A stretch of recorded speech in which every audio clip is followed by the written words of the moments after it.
La créatine fait couler beaucoup d'encre, pourtant, c'est une protéine naturellement présente dans le muscle.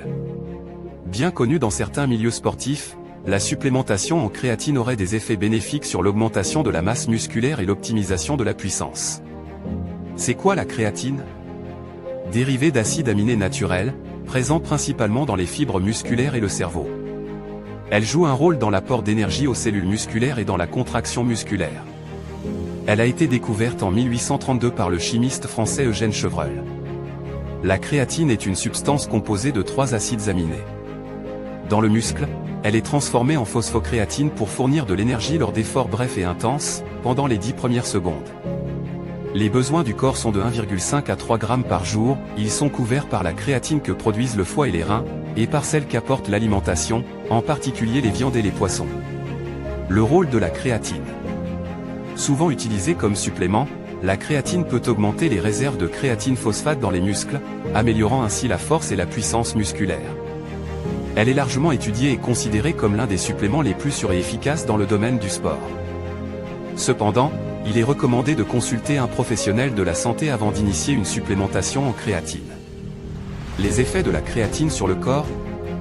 La prise de créatine limite aussi le catabolisme, entraînant ainsi une diminution des dégâts infligés aux muscles. La consommation de créatine a également pour effet de favoriser le volume cellulaire. Cela entraîne un apport important d'acides aminés, de minéraux et d'eau dans le muscle. Les risques de la créatine.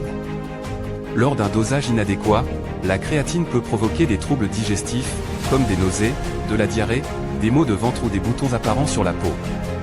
Notons également que la créatine provoque une rétention d'eau dans les muscles et qu'il faudra donc boire en quantité suffisante pour éviter une déshydratation. La prise de compléments de créatine ne serait pas sans danger, en particulier pour l'intestin et les reins.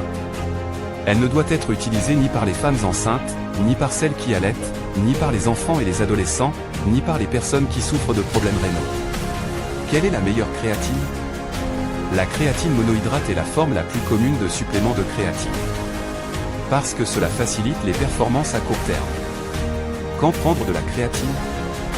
2 moments sont couramment admis pour la prise de créatine, avant et après entraînement.